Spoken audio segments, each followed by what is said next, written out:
Let we start with question number 11 of exercise 9.1. A TV tower stands vertically on a bank of a canal from a point on the other bank directly opposite to the tower. The angle of elevation is 60 degree. Figure इसमें given है, यहाँ पर angle कितना दे रखा है 60 degree and ये distance 20 metre given है जहाँ पर एंगल ऑफ एलिवेशन 30 डिग्री है. Okay, find the height of tower and width of canal. Height of tower निकालनी है एंड विड्थ ऑफ कैनाल निकालनी है. फिगर गिवन है, तो देख लेते हैं इसको. 1060 लगाएंगे सबसे पहले इस ट्रायंगल में. हाइट हमने h लेट करी है और विड्थ हमने x लेट करी है, तो 1060 लगाएंगे h upon x perpendicular upon base से. 1060 equal to perpendicular upon base in triangle ABC. तो h अपॉन x आ जाएगा. 1060 की वैल्यू कितनी है √3, तो यहाँ से आ जाएगा h equal to √3x. Then now triangle ABD. In triangle ABD 1030 लगेगा. 1030 equal to h perpendicular upon base कितना 20 प्लस x. यहाँ पर h की वैल्यू रख देंगे √3x. तो यहाँ पर मल्टीप्लाई करेंगे, क्रॉस मल्टीप्लाई. √3 3 हो जाएगा. 3x equal to 20 plus x की वैल्यू आ जाएगी 10. तो x की वैल्यू यहाँ पर इक्वेशन 1 में रख देंगे तो h की वैल्यू आ जाएगी. x की वैल्यू निकालेंगे तो उसके बाद इक्वेशन 1 में रख के h हाइट आ जाएगी, विड्थ आ गई है, देन हाइट आ जाएगी. Then next question number 12. Question number 12 क्या है? The angle of from the top of 7 metre high building the angle of depression angle of elevation of the top of cable tower is 60 degree and the angle of depression of its foot is 45 degree. Determine the height of tower. तो यहाँ पर building दे रखी है 7 metre high. Building छोटी होगी और tower बड़ा होगा. तो 7 मीटर हाई बिल्डिंग से टावर के टॉप का एंगल ऑफ एलिवेशन है 60 डिग्री. तो 7 मीटर बिल्डिंग है, देख लीजिए 7 मीटर बिल्डिंग एंड एक टावर है. 7 मीटर बिल्डिंग के टॉप से टावर के टॉप का एंगल ऑफ एलिवेशन कितना है 60 डिग्री. CD बिल्डिंग है जिसके टॉप से टावर AB है जिसके टॉप का एंगल ऑफ टॉप है A. एंगल ऑफ एलिवेशन कितना है 60 डिग्री और इसके फुट का एंगल ऑफ डिप्रेशन कितना है 45 डिग्री. इसी पॉइंट से, बिल्डिंग के टॉप से इसी पॉइंट से इसके फुट का एंगल ऑफ डिप्रेशन कितना है 45 डिग्री. तो हाइट ऑफ टावर निकालनी है, हमें हाइट ऑफ टावर निकालनी है. तो हम यहाँ देखते हैं नीचे एक रेक्टेंगल बन रहा है इस तरह से. तो यहाँ पर ये 7 है तो ये भी कितना होगा 7 होगा. ये 7 है तो ये भी 7 होगा एंड ये x है तो ये भी क्या होगा x होगा, क्योंकि यहाँ से हमने परपेंडिकुलर ड्रॉ किया है. इस पर यहाँ से परपेंडिकुलर ड्रॉ किया है तो ये 90 करस्पॉन्डिंग एंगल इक्वल है. तो ये एक तरह से पैरेललोग्राम कह सकते हैं या रेक्टेंगल होगा क्योंकि यहाँ पर 90 का है, 90 का एंगल है तो ये रेक्टेंगल होगा. अपोजिट साइड्स इक्वल होती हैं 7, यहाँ पर x ये इक्वल है. तो सबसे पहले ऊपर वाला ट्रायंगल लेते हैं. 1060 लगाते हैं h upon x perpendicular upon base. 1060 की वैल्यू √3 होती है एंड सेम नीचे वाले ट्रायंगल में भी लगाते हैं. कोई सा भी ट्रायंगल ले लीजिए. सबसे पहले 1045 लिया है यहाँ पर, तो 1045 इक्वल टू 7 अपॉन x, क्योंकि यहाँ पर इसकी वैल्यू गिवन है परपेंडिकुलर की 7 अपॉन x. 1045 की वैल्यू 1, x की वैल्यू आ जाएगी क्रॉस मल्टीप्लाई से 7 आ जाएगी. सेम हमें दूसरे ट्रायंगल में भी लगाना है. 1060 equal to h upon x. तो यहाँ पर x की वैल्यू रख देंगे 7, तो इससे हमारा h आ जाएगा 7√3. और हाइट ऑफ टावर जो होगी वो टोटल हाइट ऑफ टावर होगी 7 plus h. Height of tower होगी 7 प्लस h, तो h की वैल्यू रख देंगे 7√3. h प्लस 7 या 7 प्लस h कर ले. हाइट ऑफ टावर जो होगी h की 7√3 है वैल्यू प्लस 7 कॉमन ले लेंगे तो 7√3 प्लस 1 आ जाएगा. देन नेक्स्ट क्वेश्चन 13 वाले में क्या है? As observe from the top of 75 metre light house. Light house के टॉप से ऑब्जर्व किया जा रहा है. किसको ऑब्जर्व किया जा रहा है? Sea level, from the sea level. Highlight house है जिसके टॉप से ऑब्जर्व किया जा रहा है. The angle of depression of 2 ships are 30 degree and 45 degree. तो सपोज करिए एक लाइट हाउस है. हम देख लेते हैं. इसमें एक लाइट हाउस है, लाइट हाउस जिसकी हाइट ऑलरेडी गिवन है. इसमें हाइट 75 मीटर लाइट हाउस है जिसकी लाइट हाउस जिसकी हाइट 75 मीटर है. इसके टॉप ए पॉइंट से 2 शिप्स को देखा जा रहा है. तो 2 शिप्स के angle of elevation angle of depression given है. सपोज करिए सी, यहाँ पर C और D 2 शिप्स हैं. तो इसके एंगल ऑफ डिप्रेशन गिवन है हमें. 2 शिप्स हैं जिनके एंगल ऑफ डिप्रेशन कितने गिवन है 30 and 45 degree. Angle of depression 30 and 45 degree है, तो 30 degree and 45 degree angle of depression है। ये मान के चलिए जो 90 के पास में होता है वो एंगल बड़ा होता है, 90 डिग्री के जो जितना क्लोज होता है वो एंगल बड़ा होगा, तो 45 ऑटोमेटिकली ये आ जाएगा ऑल्टरनेट इंटीरियर एंगल की प्रॉपर्टी से। यहाँ तक 45 लेंगे तो ये कितना आ जाएगा, ये वाला भी 45। ऐसे ही ये 30 है तो अल्टरनेट इंटीरियर एंगल की प्रॉपर्टी से ये भी 30 हो जाएगा। इसको एक्स लेट किया, इसको वाई लेट किया, तो ट्रायंगल लेते हैं हम, triangle in triangle A B C. Firstly in triangle A B C लेते हैं, ट्रायंगल ए बी सी में लगाते हैं 10 45, 10 45 equal to 75 upon Y, perpendicular upon base से। इसकी वाई की वैल्यू आ जाएगी कितनी, 75, वाई आ जाएगा 75 मीटर, मीटर में है। Now comes to triangle A B D, in triangle A B D में 10 30 लगेगा, 10 30 इक्वल टू इसमें पूरा ट्रायंगल लेते हैं, पूरे ट्रायंगल में 10 30 लगेगा, 10 30 equal to perpendicular upon base, perpendicular कितना है 75 अपॉन बेस कितना है x प्लस वाई, तो 10 30 की वैल्यू है 1/√3, 10 30 की वैल्यू होती है 1/√3 equal to 75 upon x plus Y की जगह रखेंगे 75, y की वैल्यू 75 है, तो x प्लस 75 इक्वल टू कितना हो गया 75√3, 75√3 एंड x की वैल्यू आ जाएगी 75√3 माइनस 75, 75 कॉमन ले लेंगे यहाँ से, तो √3 माइनस 1 आ जाएगी इसकी वैल्यू। ओके, तो x आ चुका है, हमें क्या फाइंड करना था यहाँ पर, find the distance between two ships. यहाँ पर डिस्टेंस बिटवीन टू शिप्स जो है ये x हमें यही फाइंड करना था, distance between two ships. It is the distance between ships, two ships, दोनों शिप्स के बीच का डिस्टेंस x फाइंड करना था। सी डी जो कि हमने फाइंड कर लिया है, सी डी फाइंड करना था। देन क्वेश्चन नंबर 14 में ऑलरेडी फिगर गिवन है, देख लीजिए।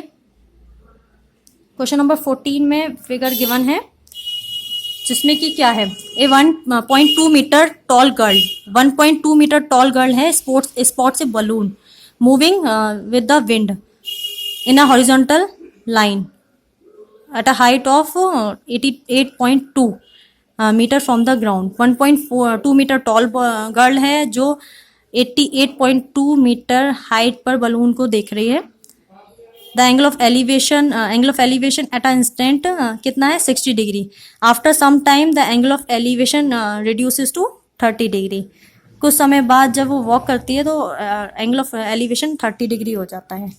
तो देखते हैं क्वेश्चन नंबर 14 में फिगर ऑलरेडी गिवन है, तो 14 की फिगर ये रही कुछ इस तरह। यहाँ पर 1.2 मीटर टॉल गर्ल है और टोटल हाइट जो दे रखी है बलून की वो नीचे तक दे रखी है, 88.2 जो दे रखा है वो नीचे तक गिवन है। इसमें से आप 1.2 हटाएंगे तो हम ट्रायंगल की हाइट लेते हैं। अगर गर्ल की हाइट 1.2 हटाई जाती है, इसमें से 88.2 नीचे तक है, गर्ल की हाइट हटाइए 1.2 यहाँ से, तो 88.2 में से 1.2 हटा के कितना बचेगा,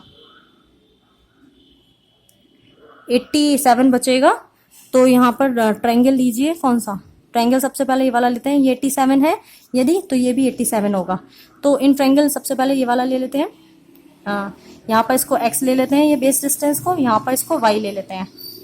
okay, in triangle CDE, in triangle CDE में कौन सा एंगल आ रहा है 60, 10 60 इक्वल टू परपेंडिकुलर हमारा 87 मीटर है, जो कि यहाँ आया था 87, परपेंडिकुलर कितना है 87, तो परपेंडिकुलर 87 है और बेस कितना है x है, तो 10 60 की वैल्यू कितनी होती है √3, 87 अपॉन x, तो x की वैल्यू आ जाएगी 87 अपॉन √3, रेशनलाइज करेंगे √3 को तो 87 √3 अपॉन 3 आ जाएगा, 3 से ये कैंसिल होता है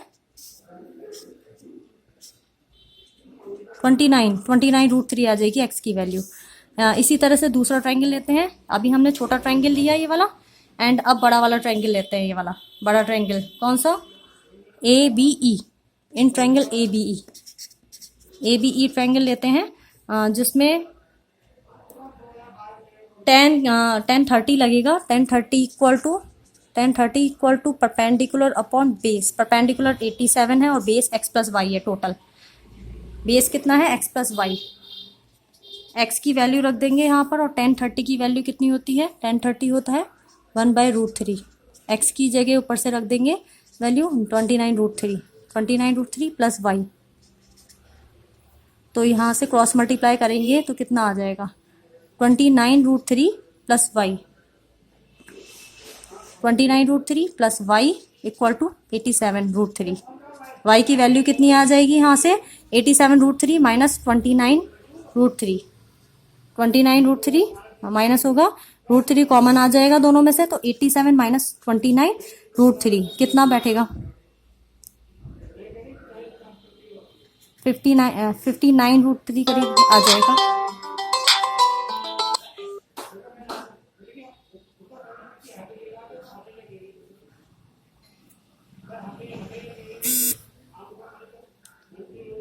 $58 √3 आ जाएगा करीब, माइनस कर लीजिएगा। नेक्स्ट क्वेश्चन 15 देख लेते हैं। 15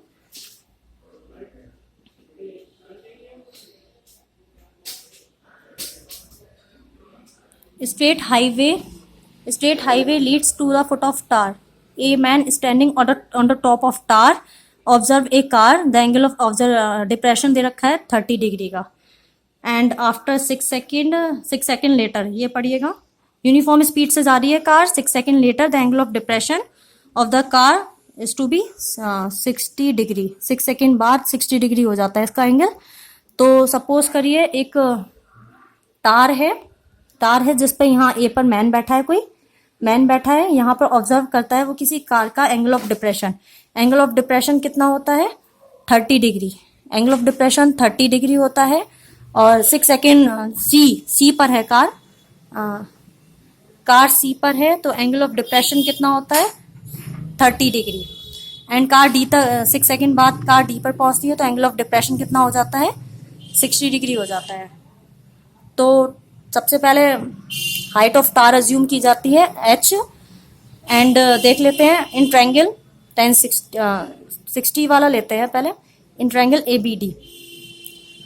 अच्छा, एंगल ऑफ डिप्रेशन जो है यहाँ पर 30 और 60 है, तो 30 डिग्री अल्टरनेट एंगल से यहाँ आ जाएगा 30, और 60 अल्टरनेट एंगल से यहाँ आ जाएगा 60।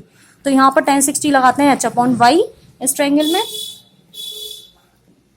tan 60 equal to h/y in triangle ABD। ऐसे ही यहाँ पर हमें वैल्यू मिल जाएगी, tan 60 की वैल्यू रख देंगे √3, तो h इक्वल टू √3y आ जाएगा। ऐसे ही tan 30 इन ट्रायंगल ABC लगाते हैं, tan 30 equal to h/x plus Y, h की वैल्यू रख देंगे √3y, तो √3 3y हो जाएगा equal to x plus Y, तो y इधर ले जाएंगे, 3y minus Y equal to x, 2y equal to x। यहाँ पर x की वैल्यू आ गई एक तरह से 2y। अब हम स्पीड का कंसेप्ट लगाते हैं। स्पीड होता है डिस्टेंस अपॉन टाइम, तो स्पीड अलोंग CD लेते हैं।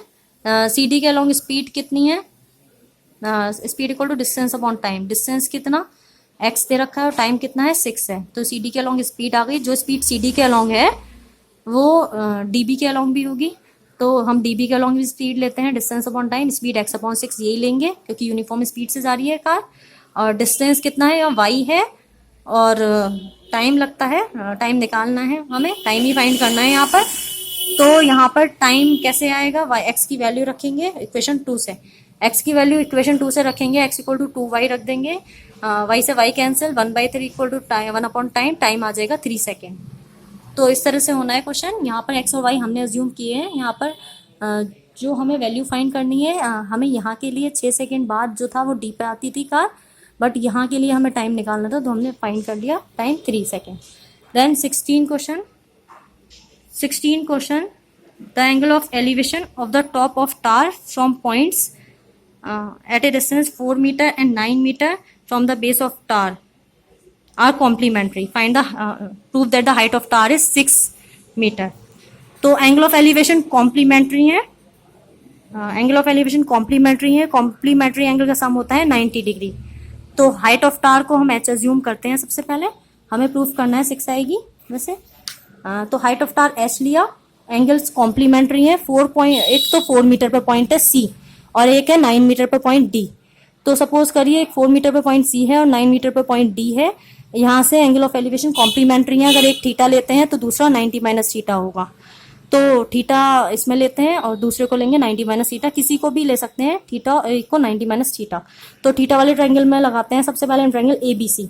इन triangle ABC tan theta equal to h/4 हो जाएगा। Okay, and in triangle ABD, ABC में लिया tan theta equal to h/4, in triangle ABD tan 90 minus theta equal to h upon, perpendicular upon base मतलब h/9। इस पूरे triangle में लेते हैं तो परपेंडिकुलर h है और बेस कितना है 9 है। तो आ जाएगा हमारा कितना, tan 90 minus theta cot theta होता है इक्वल टू h/9। इक्वेशन 2 डाल दिया, इक्वेशन 1 और 2 की मल्टीप्लाई करते हैं क्योंकि tan और कॉट का मल्टीप्लाई क्या होता है 1 होता है, या ये कह सकते हैं इन दोनों की मल्टीप्लाई जब हम करते हैं tan इंटू कॉट, कॉट की जगह 1/10 रख देंगे और यहाँ RHS में आ गया h/4 into h/9, h²/36, 4 into 9 36 हो गया। तो h² इक्वल टू 36 आ गया, क्रॉस मल्टीप्लाई से h की वैल्यू आ जाएगी 6 मीटर। स्क्वायर रूट लेंगे 36 का तो 6 मीटर आ जाएगी h की वैल्यू। इसी के साथ एक्सरसाइज कंप्लीट होती है।